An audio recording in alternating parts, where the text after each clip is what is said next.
Fala meus caros, tudo bem com vocês? Aqui quem fala é o Elvis e nesse vídeo eu vou resolver com vocês alguns exemplos clássicos da teoria de PA. São exemplos que vocês têm que saber resolver porque eles são importantíssimos. Talvez eu quebre esse vídeo em 2 ou até 3 partes para não ficar muito denso, tudo bem? Então vamos lá, a gente vai aumentando o nível de dificuldade, certo? Então vamos começar aqui com um exemplo bem fácil, depois a gente vai aumentando um pouquinho, certo? Então vem comigo. Eu quero que você pause o vídeo e tente resolver essa primeira questão. E aí, Carol, resolveu? Bem tranquila, né? A gente quer aqui calcular o 20º termo da PA 26, 31, 36, 41 e assim sucessivamente. Caros, o que nós podemos fazer? Tem duas maneiras de resolver esse problema. A primeira delas é através da força bruta, né? A gente sabe que soma PA, a gente consegue descobrir facilmente qual é a razão, né? A razão aqui é 5, eu estou sempre somando 5, então poderia continuar isso até o 20º termo e anotar qual é o 20º termo. Muitos alunos até gostam desse jeito de resolver, ele está certíssimo, tudo bem, eu não vou questionar quem resolva, quem opte por resolver dessa forma, eu só tenho o adendo, né? Essa forma pode te tomar um pouco de tempo. Nesse caso aqui é o 20º termo que já dá um pouco de trabalho. Mas e se fosse o 100º termo, 107º termo, né? Então demoraria um pouquinho para você ir até o 100. Fora que se você erra uma conta, você vai errar todas as outras subsequentes. Então, né, é meio arriscado. Eu prefiro que vocês façam pelo segundo jeito, que é justamente o jeito que eu vou fazer, através da fórmula do termo geral. Então vem comigo. O que o enunciado fornece para a gente? Nós sabemos aqui que o primeiro termo é 26. A razão, embora não esteja escrita aqui qual é a razão, nós conseguimos extraí-la facilmente dessa PA aqui, né? Está subindo de 5 em 5, portanto a razão é 5.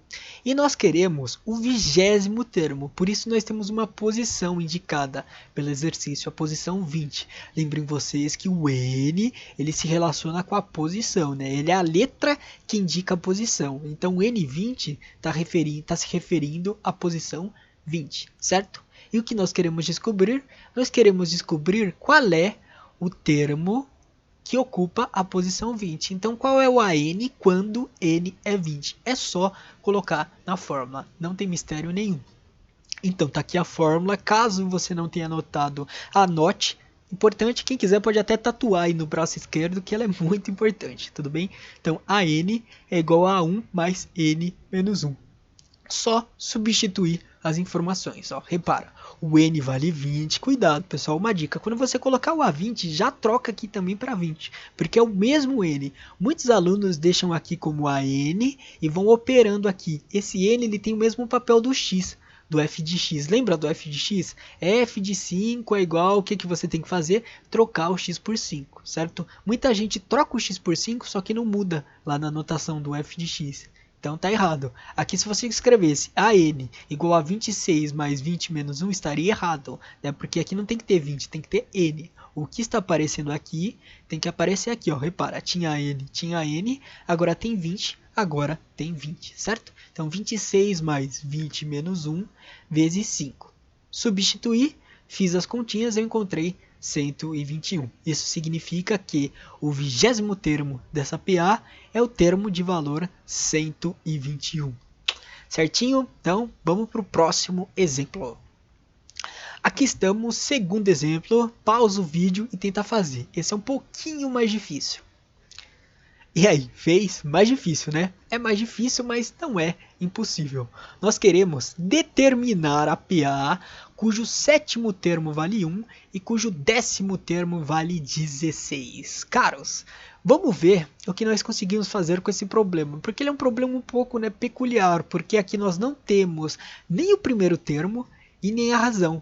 E aparentemente não tem nenhuma maneira evidente de descobrir a razão, que nem no primeiro exemplo. Então vamos tentar esquematizar aqui o que nós temos. Nós temos o 7º termo, que vale 1, e nós temos o 10º termo, que vale 16.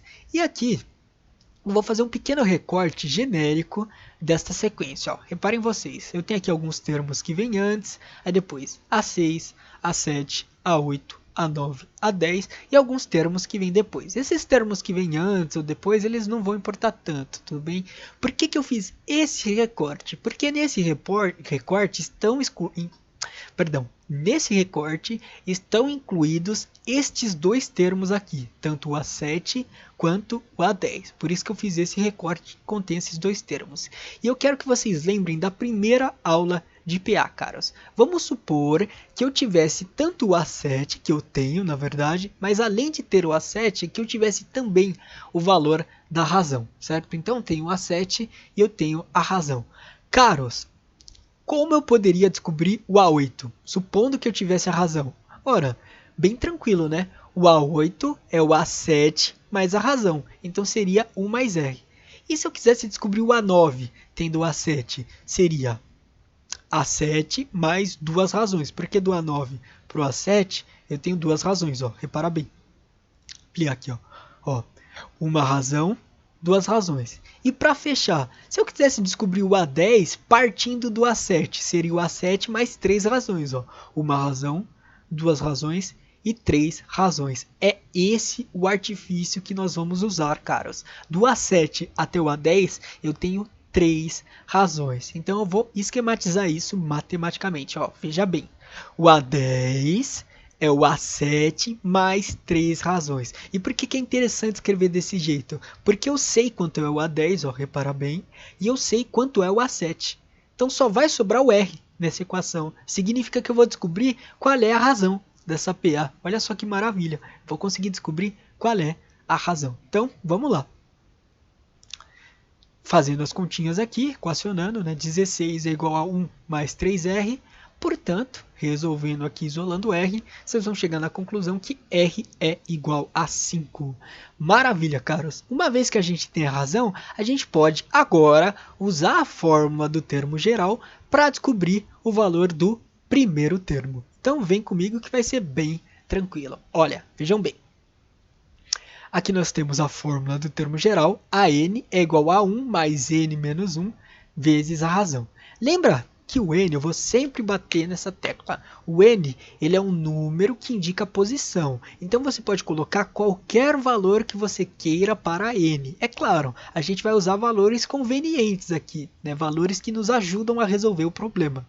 Eu tenho alguns termos que o enunciado já nos fornece. Eu tenho, por exemplo, o sétimo termo, portanto eu tenho o termo cujo n vale 7, e eu tenho também o termo cujo n vale 10, eu tenho a 10. Então eu vou escolher qualquer um desses dois, você poderia literalmente escolher qualquer um dos dois para seguir adiante. Eu vou escolher o A10 aqui, mas você poderia sem problema nenhum escolher o A7. Certinho? Então vamos lá.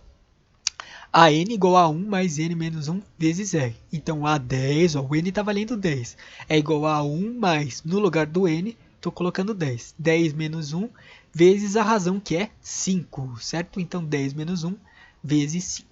Caros, quanto que vale o A10? O A10 vale 16. Então eu vou substituir aqui no próximo passo e vou isolar o A1. Então isolando o A1 aqui, vou chegar facilmente em menos 29. Agora acabou o problema, porque eu tenho o primeiro termo e eu tenho a razão. Como que eu vou descobrir o segundo termo? É só eu somar a razão no primeiro termo. Então se o primeiro termo é menos 29 e a razão é 5, qual vai ser o segundo termo? Menos 29 mais 5, que é menos 23. E se eu quisesse descobrir o terceiro termo, é só somar mais 5 no segundo termo, daria menos 18. E assim sucessivamente, caras. Vamos parar só em 4 termos, tudo bem? Sempre que o problema pedir para determinar uma PA, 4 termos tá bom. Se for uma PA muito complicada, vamos parar em 3 termos, tudo bem? Se forem números muito esdrúxulos aqui, a gente faz só com 3 termos. Mas a princípio, 4 termos tá mais que suficiente.